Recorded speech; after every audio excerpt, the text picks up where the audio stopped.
Hi guys, welcome to the Daily Dose for Thursday, May 30th. Hope you're enjoying these insights and perspectives that I try to give you as part of your Sports Business League subscription. Today's college sports, we're at an inflection point. As you know, it's all changing with NIL being not really name, image, likeness money, but salaries, transfer portal, players are going to 3, 4, 5 schools. There's no loyalty.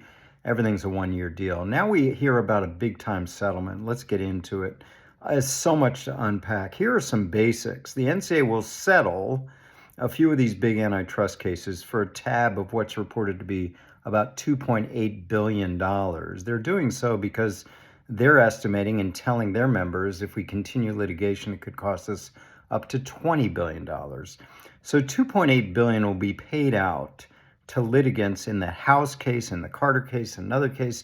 Basically, it's back NIL pay from 2016 to 2020 before NIL was, quote, legal, getting that money as part of a rev share agreement. How it's going to be paid out to thousands of players is unclear. Okay, that's one thing.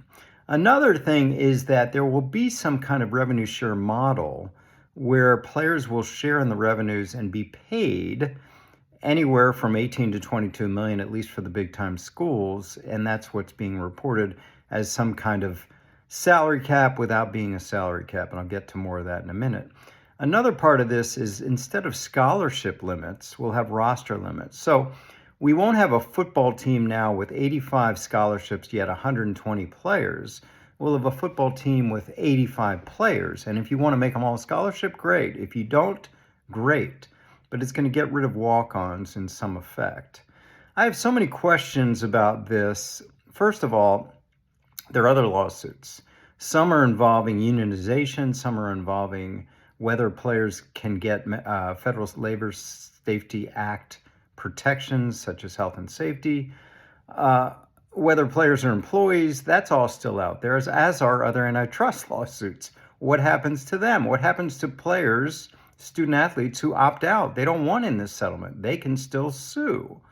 The other part of this, it seems inequitable. This is really a settlement not by all the schools, really by the Power 5 schools.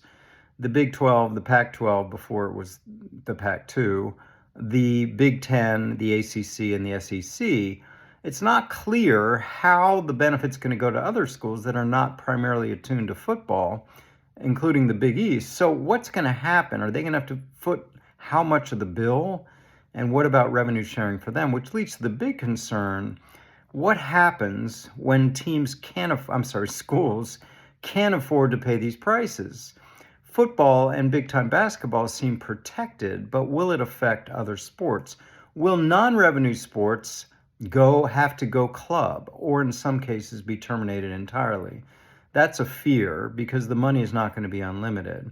And then, of course, the questions arise as to would the players give this sort of salary cap, which is usually part of collective bargaining with professional sports where there is a union, without a union?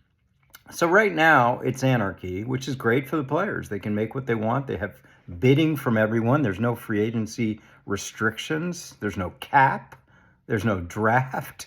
So would they give in on all these things when they're not a union? Because unions do that in order to get a CBA, and now there's no union. So we're going to have to see what comes out of this. There's so many questions, but the good news is we are in this Wild West time. We don't know if there's any loyalty, if there's any way to have any kind of allegiance to these schools and players and what's going on and money and crazy deals that aren't enforced, and there's no governance. And the last part of this is the players are going to agree in this settlement to support whatever that means. Codification of this in a congressional bill that will include a partial, at least, antitrust exemption for the NCAA. A lot of pieces here. We'll continue to unpack this, but we are at a moment in college sports where law and litigation and lawyers, of course, are changing the game. More to come. Have a great day.